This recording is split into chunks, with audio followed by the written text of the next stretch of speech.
Ele não precisou nem ficar insistindo ou falando nada. A vida de Daniel demonstrou aqui o que iria acontecer. Daniel contagia o rei, Daniel contagia reinados. E é isso que deveria acontecer com a gente, com todo cristão. Eu quero trazer uma reflexão hoje aqui, falando sobre como ter uma vida contagiante. A gente vive num mundo hoje muito complexo, muito complicado, principalmente que quando a gente fala do mundo evangélico, é um mundo que não contagia a gente mais. Eu lembro que antigamente, contava-se muito isso, quando uma pessoa era considerada cristã mesmo, ela era perseguida, muitas portas se fechavam, mas de uma coisa era certa: era uma pessoa confiável, era uma pessoa com bom caráter, era uma pessoa que inspirava uma vida diferente. Hoje em dia não, hoje em dia é moda, hoje em dia qualquer um, de qualquer forma.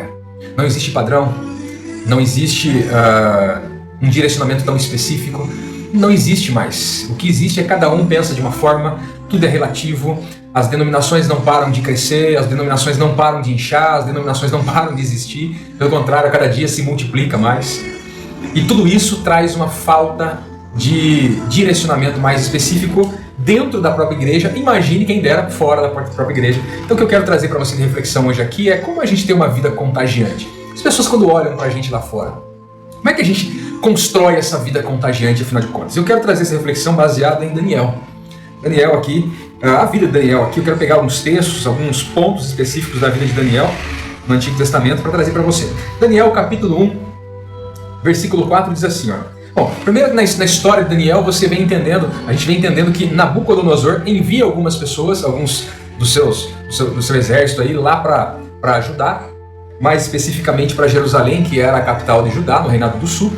E fazendo isso, ele quer, na verdade, estender o seu domínio, mas estabelecer isso de uma forma um pouco diferente do que alguns reinados faziam. O reinado da Babilônia era marcado por isso, Ele juntava um monte de países, mantinha muito da cultura e da crença desses países no seu próprio local, mas ele preparava pessoas do próprio local. Então, em Daniel capítulo 1, no verso 4, diz assim, verso 3, e disse o rei a Aspenaz, chefe dos eunucos, verso 4, busque para mim jovens em que não houvessem defeito algum, formoso de aparência, instruídos em toda a sabedoria e sábios em ciência, entendidos no conhecimento e que tivessem habilidade para viver no palácio do rei, a fim de que fosse ensinado nas letras e na língua dos caldeus. O que acontece aqui, na verdade? O que acontece é que Daniel foi levado com esses aqui para ser preparado na língua dos caldeus, para que ali ele pudesse depois governar em províncias específicas. Resumindo, era isso que aconteceu. E nesse texto especificamente, eu aprendo o seguinte, que para que eu e você tenha uma vida que contagia outras pessoas, porque para contagiar outras pessoas eu preciso me fazer presente.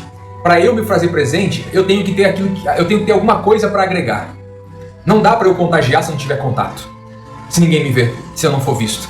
E não dá para ser visto, alguém me ver, não dá para as pessoas pararem para me ouvir se eu não tiver alguma coisa para agregar. Então isso me faz lembrar o seguinte: preparo é fundamental, capacitação é fundamental. Costumo dizer sempre que quem está preparado recebe oportunidades, quem não está preparado recebe problemas. O que é que você mais recebe na sua vida? Oportunidades ou problemas? O que é que mais atrai você? Ou você é atraído mais para oportunidades ou problemas? Mesmo durante os tempos difíceis aqui, nesse texto, por exemplo, Daniel se demonstrava preparado, ao ponto de Nabucodonosor levá-lo. Eles levam Daniel porque havia preparo. Então Daniel agora está dentro daquela muvuca. Daniel faz parte agora daquela convivência ali. Mas o que acontece com a maioria das pessoas é que no momento mais difícil, espana. Porque não tem preparo, não tem capacidade. Ou não é nem capacidade, mas não tem capacitação. A maioria entra em desespero. A maioria não sabe o que fazer, porque é muito fácil você orar quando tudo está bem. É muito fácil você dar glória a Deus, graças a Deus, quando tudo está bem. É muito fácil você ser grato quando tudo está bem. E até abro um parênteses aqui para colocar o seguinte, as pessoas confundem gratidão com obrigado, com agradecimento.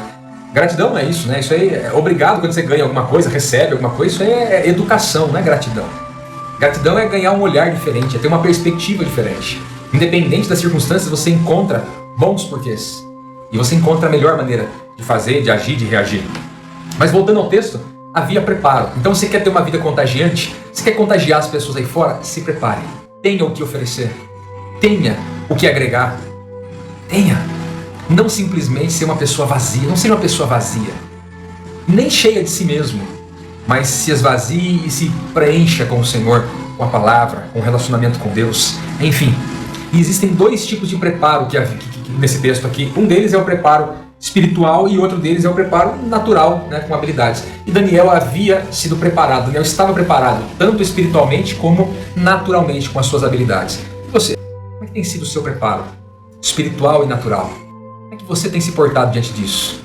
Segundo, capítulo 1, versículo 8 de Daniel aqui. E Daniel assentou no seu coração não se contaminar com a porção do manjar do rei, nem com o vinho que ele bebia, portanto pediu ao chefe dos eunucos que lhe concedesse não se contaminar. Deixa eu colocar uma coisa aqui, ó. Isso aqui foi uma posição de Daniel, tá?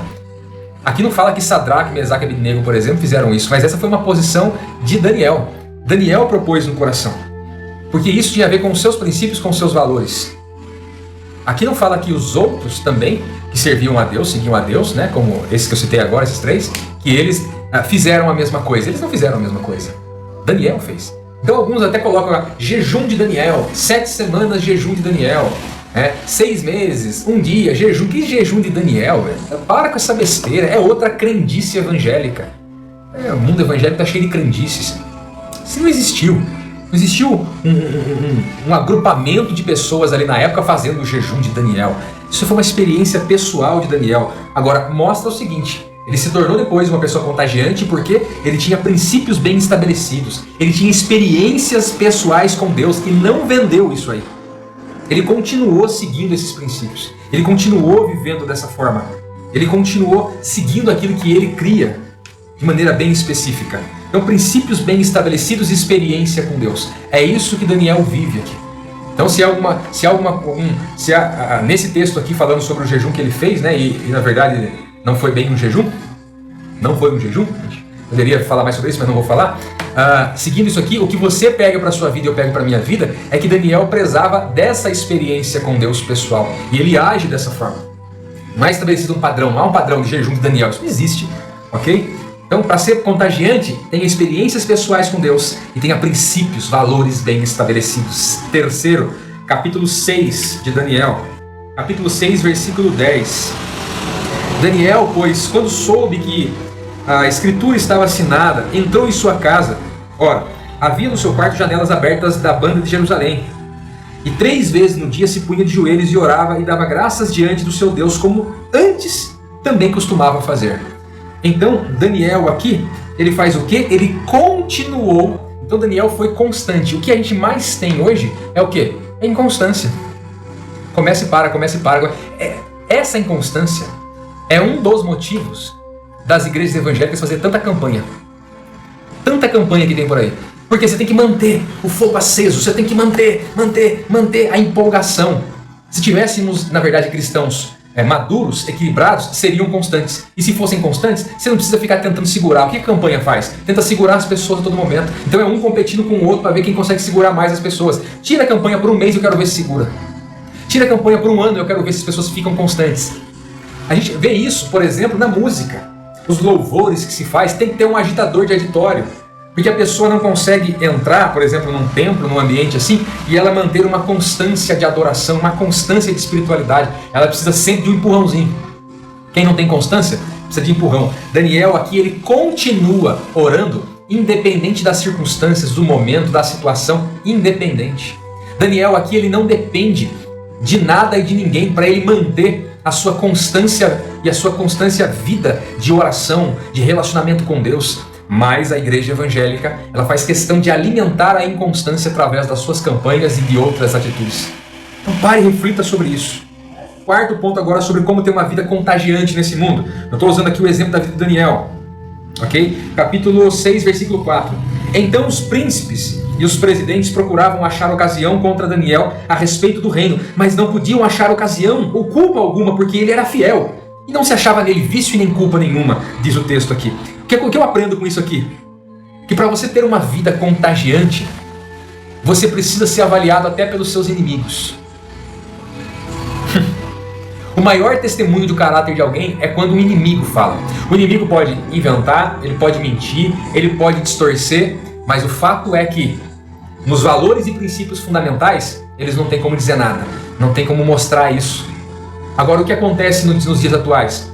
O mundo evangélico é extremamente acusado com provas, com fundamento, porque está corrompido. Agora, você quer ser uma pessoa que contagia outras pessoas?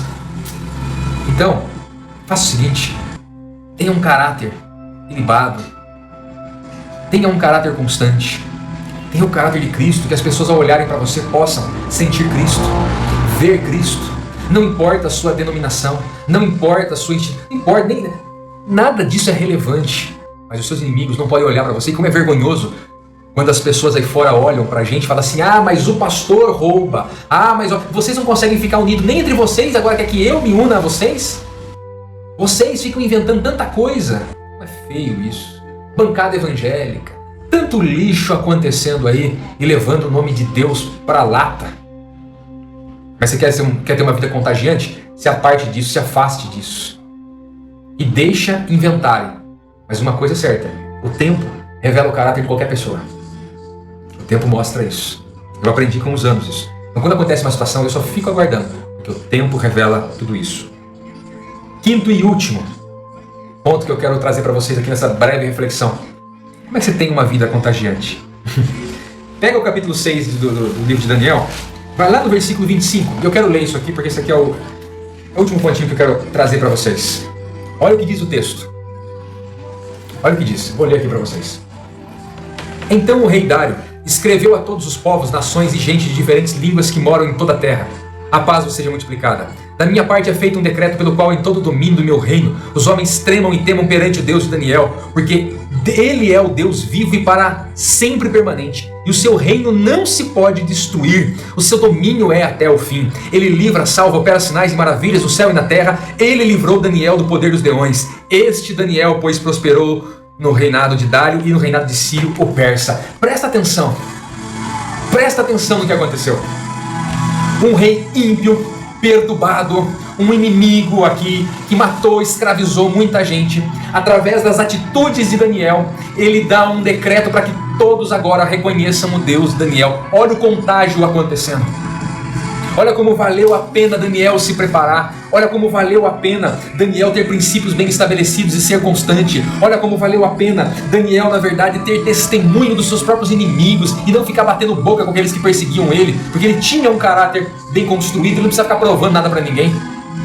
Olha como valeu a pena. No final das contas, ele não precisou nem ficar insistindo ou falando nada. A vida de Daniel demonstrou aqui o que iria acontecer. Daniel contagia o rei, Daniel contagia reinados. E é isso que deveria acontecer com a gente, com todo cristão. O cristão deveria contagiar esse mundo a buscar uma transformação, contagiar o mundo a reconhecer Deus, contagiar o mundo a conhecer a Cristo, contagiar o mundo a ser menos prostituto, a ser menos idólatra, contagiar o mundo a transformar sua história, contagiar o mundo a simplesmente a mudar de atitude, contagiar o mundo a ser outro tipo de pessoa. Mas o que acontece hoje em dia? O mundo, na verdade, cada vez está piorando. O Brasil mesmo, o país que mais tem evangélicos no mundo, mas é um dos países mais corruptos do mundo. Um dos países mais doentes, para você ter uma noção. O Brasil é o país que mais tem pessoas com transtornos de ansiedade no mundo e o terceiro de depressão. Como um país que mais tem evangélicos é esse lixo? O país que mais tem cristãos, porque o Brasil é feito de evangélicos e católicos praticamente, na grande maioria. Mas é um país doente, corrupto. Quando você está em alguns lugares da Europa, eu conhece Brasil, eu perguntava: carnaval conhece só bunda, só putaria. Esse é o país que é cristão. Que cristão é esse que não contagia? Eu trouxe para vocês aqui o exemplo de Daniel. Que cristão é esse que não contagia as pessoas? Ele chega e não há transformação. Pelo contrário, quando você vai contratar, por exemplo, Everton, eu não faço negócio com pessoa, dificilmente, raramente eu vou fazer negócio com pessoa que é evangélica. Porque eu sei que vai ter rolo, enrosco, corrupção, mentira, porque eles usam Deus, a grande maioria. Quando eu digo grande maioria daqueles que eu já fiz negócio. Quase todos que eu já fiz negócio teve algum rolo. Eles usam Deus para isso. Evangélico não tem credibilidade para nada. Nada no país. Há 30 anos, 40 anos atrás, 50 anos atrás, falava que era evangélico, era discriminado. Mas quando queria contratar alguém de confiança, contratava um evangélico. porque ele teme a Deus. Hoje em dia, o evangélico nem sabe o que é fé, nem sabe o que é temer a Deus, não tem noção do que seja isso. Exatamente por isso que começa nesse ponto número 1 que eu trabalhei com vocês aqui. Preparo. O evangélico não tem preparo algum. Ele tem empolgação. Não seja assim. Tenha preparo. Seja constante. Tenha princípios, tenha valores. Não venda os valores e princípios. E deixa isso fluir de você, para que outras pessoas sejam transformadas. Não corre não, não foge não. Dê a cara a tapa. Jogados para fora é para isso. Canal Jogados para Fora é para isso, é para que você seja despertado, você seja capacitado, orientado a ter uma vida relevante, a não ter uma vida mais medíocre dentro de um templo. Existe vida cristã e podemos ter uma vida cristã relevante fora das 4 paredes. Essa é a proposta. Essa é a proposta. Então, como ter uma vida relevante? Dessa forma. Como ter uma vida contagiante? Dessa forma. Dessa forma. Quantas pessoas já viram o estilo de vida que eu levo, que minha família, que a gente leva, e foram influenciadas por isso e começaram a tomar uma nova postura e viver diferente. Agora, se você se esconde, como é que vai contagiar? Se a luz ficar embaixo, escondida, como é que ela vai iluminar? Pare de ser hipócrita, se é que você é, se você não for, glória a Deus por isso, mas se você for o tipo de pessoa que ora pelas nações, para de ser hipócrita. Jesus nunca mandou e Jesus nunca orou pelas nações. Não tem um texto na Bíblia falando assim, ore pelas nações. Testemunhe pelas nações, ajude, socorre, ame as nações. O hipócrita, ele faz o quê? Ele monta um grupo de intercessão pelas nações. O cristão, ou ele envia alguém, ou ele vai até lá para testemunhar, para ajudar, para amar, para fazer alguma coisa pelas nações. Imagine só, você acha que uma pessoa que mora num povoado isolado, num sertão do Nordeste, precisa da sua oração, ou precisa do seu amor, do seu abraço, do alimento, da água? O que ele precisa? Quer contagiar, mas não está disposto a sair do seu lugar. Daniel, para contagiar, teve que ter disposição para ir para Babilônia correr riscos. Quer contagiar, corra riscos. E pare de ser crente Nutelinha. De culto em culto, de showzinho em showzinho. Que nem a luz que está aqui atrás, que não para de piscar. Eu estou cabreiro com essa luz aqui que fica piscando. Eu não quis parar aqui para tirar ela lá. Vai ficar correndo atrás de campanha ainda? Ou vai assumir a responsabilidade de ser um cristão que realmente vai contagiar esse mundo? Você que sabe. Essa foi a reflexão de hoje. Forte abraço, que Deus continue te guiando. Fica com a gente Jogados para Fora, porque você sabe que existe vida cristã e vida cristã relevante fora das 4 paredes. Valeu? Um abraço, compartilha com alguém esse vídeo aqui que vai ser muito importante. Valeu!